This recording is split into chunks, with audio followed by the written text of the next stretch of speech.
Espagne, Angleterre, je ne vais pas vous mentir, le plus méritant à gagner. Je ne suis pas le fervent supporter de cette équipe parce que notamment Carvajal, que je déteste, vous le savez peut-être, mais entre l'euro de l'Espagne et l'euro de l'Angleterre, il n'y a aucune question à se poser.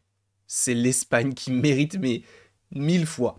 Ça n'enlève rien à la qualité de l'équipe de l'Angleterre. Cependant, l'Espagne est un cran au-dessus, et ça se ressentait tout au long de l'Euro.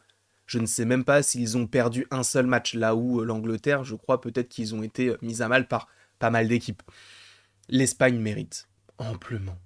Que ce soit Fabian Ruiz, même Unai Simon, je trouve qu'il a fait un bon Euro. La défense, le Normand, la porte, ça fonctionne très très bien aussi. Et surtout, les gars, les ailes. Williams, mais quel joueur! Quel joueur, Williams! Williams, c'est évidemment Lamine Yamal qui vient eh bien de fêter ses 17 ans, je crois, si je ne dis pas de bêtises. Il a un euro.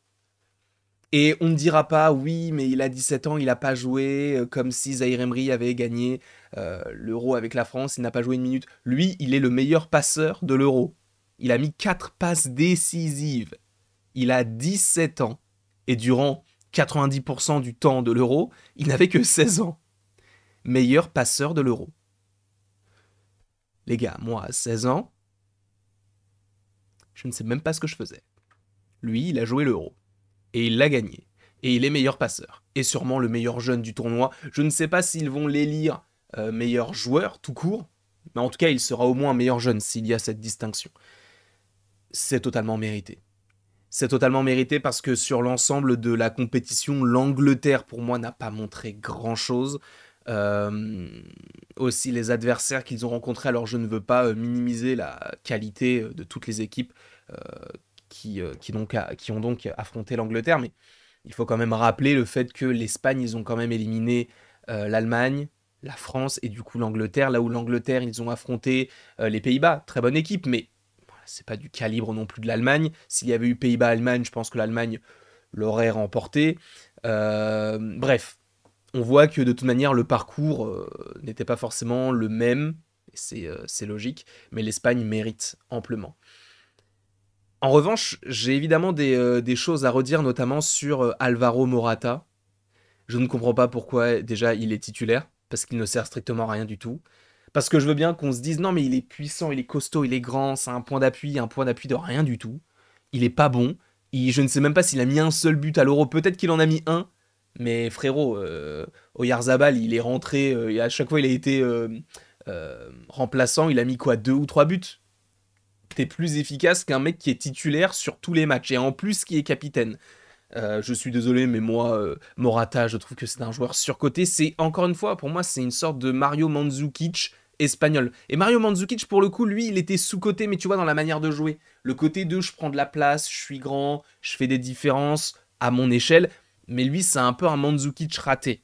Morata, pour moi, c'est, on va dire, le point noir de cette équipe. Je ne comprends même pas pourquoi il est là, sincèrement. Alors, évidemment, c'est pour apporter un petit peu de qualité offensive et athlétique, ok.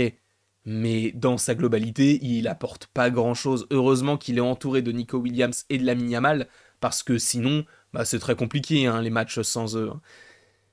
Le milieu de terrain. Le milieu de terrain, il faut, oui, on peut parler de Rodri, qui est le meilleur, on va pas se mentir, c'est le meilleur milieu de terrain actuellement du monde. Hein. Citez-moi un seul milieu de terrain meilleur que Rodri actuellement.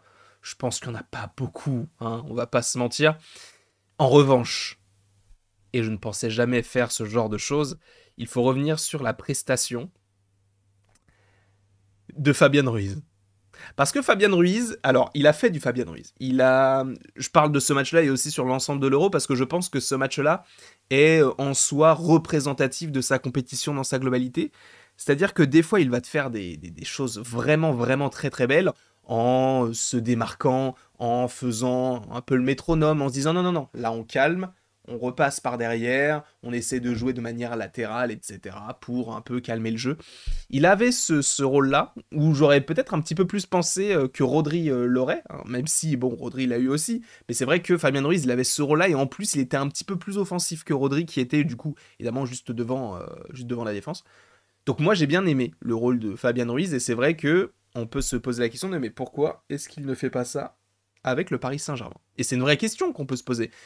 Parce que, alors Fabien Ruiz, ces derniers temps, avec le Paris Saint-Germain, il n'était pas non plus dégueu. Hein. C'était pas forcément celui vers lequel on allait taper sur les doigts. C'est sûr, il y avait bien plus mauvais que lui. Et finalement, je trouve qu'il a un peu sorti son épingle du jeu, notamment sur la deuxième partie. Désolé, il y a un truc qui me gratte l'œil et j'en suis confus dans ce petit débrief, mais ce n'est pas le sujet. Si je finis par mourir ou avoir une gangrène à l'œil, vous serez les premiers à le savoir. En tout cas, pour moi, encore une fois, c'est totalement mérité. Fabien Ruiz a fait un excellent euro. Il a mis quoi, 2 ou 3 buts? C'est quand même assez conséquent. J'ai hâte de savoir à quoi va ressembler notamment le Paris Saint-Germain avec tout ceci. Aussi, en parlant du coup de ce match-là, il faut aussi parler de l'Angleterre. L'Angleterre qui, en vrai, n'a pas démérité parce que pour arriver jusqu'en finale, c'est pas que de la chance aussi, il y a une bonne dose de talent. Et en fait, le truc que j'ai avec l'Angleterre, c'est qu'ils me font vraiment de la peine. Parce que déjà, ça fait 2 euros d'affilée qu'ils sont en finale, mais qu'ils la perdent. C'est quand même fou. Sachant que Southgate, je me suis un petit peu penché sur sa carrière d'entraîneur. Et sachez que Southgate, il a fait Middlesbrough, qui est un club en Championship, je crois. Après, il a fait l'Angleterre Espoir, et du coup, il est devenu entraîneur de l'équipe nationale, avec laquelle il n'a rien gagné. Et je voulais revenir sur un tweet qui m'a beaucoup fait rire. C'est que Harry Kane, il a dit en interview, je donnerai tout ce que j'ai fait dans ma carrière au football contre ce titre-là. Il avait dit ça avant le match. Et il y a quelqu'un qui a dit la vérité, en vrai, en disant, mais toi, du coup, tu veux échanger 0 trophée contre un trophée, puisque je rappelle quand même que Harry Kane, dans sa carrière, il a beau être un très bon scoreur, hein, mais dans sa carrière, il a gagné non pas un, non pas deux, non pas trois, non pas 15, non pas 23, mais 0 trophée. Zéro. Et il s'est dit, alors tout ce que j'ai gagné dans toute ma carrière, j'échangerai tout ça contre 7 euros. Donc tu échanges 0 trophée contre un trophée. Ça n'a aucun sens. Mais je trouvais que c'était plutôt intéressant et plutôt drôle. Mais du coup, encore une fois, c'est une dinguerie. Parce que Harry Kane, il va au Bayern Munich pour gagner au moins un trophée. Il passe de Tottenham, qui est le club le plus surcoté d'Angleterre, je trouve. Même s'il y a de très bons joueurs, hein, mais où il se passe rien, c'est un peu le ventre mou. C'est un peu le Rennes anglais, même si je trouve que Rennes a de meilleures qualités, même si, bon, tu vas me dire, Tottenham-Rennes, c'est Tottenham qui gagne, mais c'est un concours de circonstances.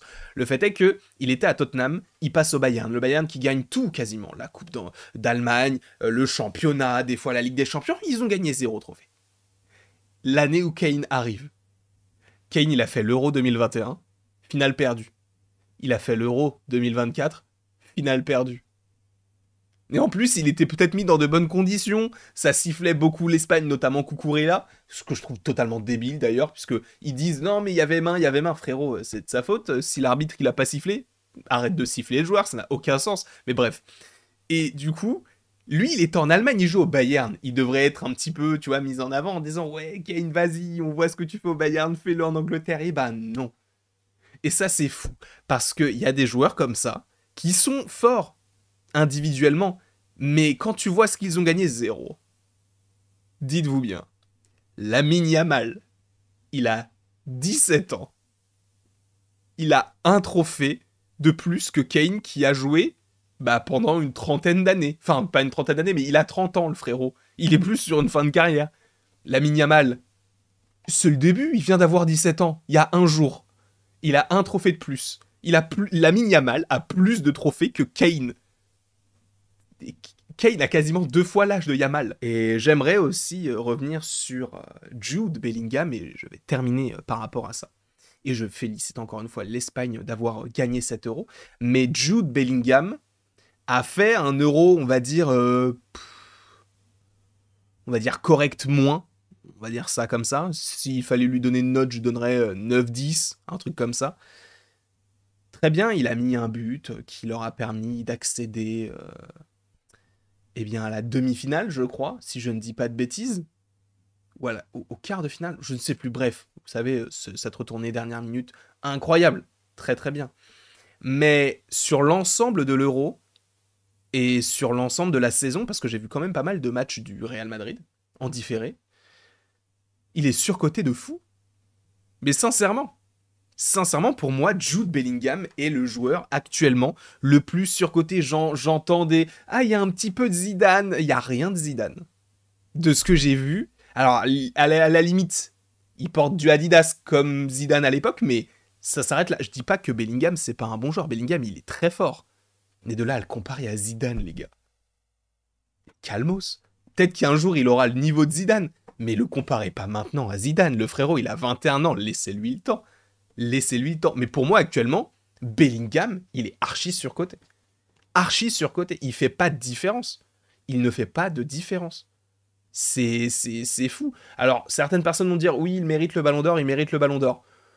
Je suis pas là pour juger du ballon d'or. De toute manière, on ne vote même pas. Donc, qu'on dise oui, il le mérite ou non, il ne le mérite pas, notre avis ne va absolument rien changer. Pour moi, en vérité, si tu vois son euro et si tu vois un petit peu certains gros matchs dans lesquels il n'était pas forcément trop présent, sachant qu'il y en avait pas mal aussi, tu te dis il ne le mérite pas, mais en même temps, si tu vois les concurrents qu'il a, bah tu te dis il peut l'avoir en vérité, parce que qui sont ses concurrents? Vinicius, il n'est pas très bon non plus avec le Brésil, on va pas se mentir. Foden, qui n'est pas très bon avec l'équipe d'Angleterre. J'ai bugué là, j'ai bugué, mais qui n'est pas très bon avec l'équipe d'Angleterre. Mbappé, qui n'aura jamais le ballon d'or cette année, il va peut-être être dans le top 10, allez, à la limite, mais pas plus que ça. Donc en vrai de vrai, c'est une triste année pour le foot parce que si ton ballon d'or, c'est Bellingham qui fait une très bonne saison en demeurant, mais qui n'est pas forcément genre le joueur où tu dis waouh, lui, il est incroyable. Quand tu le vois, tu dis ouais, il est bon, c'est un très bon joueur, mais c'est pas un joueur excellent comme nous avions des Modric à l'époque, tu vois, où ce sont des magiciens, ou du Iniesta, du Xavi, qui eux n'ont en plus jamais gagné de ballon d'or. Pour moi, c'est lui donner en vrai, lui donner le ballon d'or, ce ne serait pas non plus déconnant, mais pour moi, ce serait pas forcément totalement mérité non plus. Mais en même temps, ce serait mérité. C'est un peu étrange parce que on va dire que c'est le meilleur des moyens, si j'ose dire. Parce que en vrai, à part lui, Vinicius, Foden, qui ont fait des grosses saisons avec leurs clubs respectifs, j'en vois pas un qui sort plus du lot qu'un autre. Donc si on me dit que c'est Foden, je me dirais non, en vrai non, non, Foden non, faut pas abuser non plus, il est fort, mais il faut pas abuser non plus. S'il le donne à Messi, c'est une honte monumentale. Du coup, si tu le donnes à Vinicius, je pense que ça va se jouer entre Vinicius et Bellingham. Et donc oui, si tu juges entre les deux, ça sera Bellingham, je pense, mais en même temps, bah, il est pas non plus exceptionnel. C'est te dire le niveau du foot actuel. C'est une folie. Enfin bref, je vais m'arrêter là par rapport à ce petit débrief. J'espère qu'il vous aura plu. N'hésitez pas bien, à me donner votre avis un petit peu par rapport à tout ceci dans les commentaires. N'hésitez pas non plus à aimer, partager, commenter, vous abonner. Donc bref, vous faites ce que vous voulez. Et après tout ceci, il ne me reste donc plus qu'à vous dire à la prochaine pour la prochaine. Et encore une fois, merci beaucoup à vous. Je vais me reposer sur mes deux oreilles et voilà, me délecter de ces highlights, de cet euro qui était, on va pas se mentir, un euro bien nul. Vraiment un euro nul à chier. Je pense que c'est même le pire euro que j'ai jamais vu.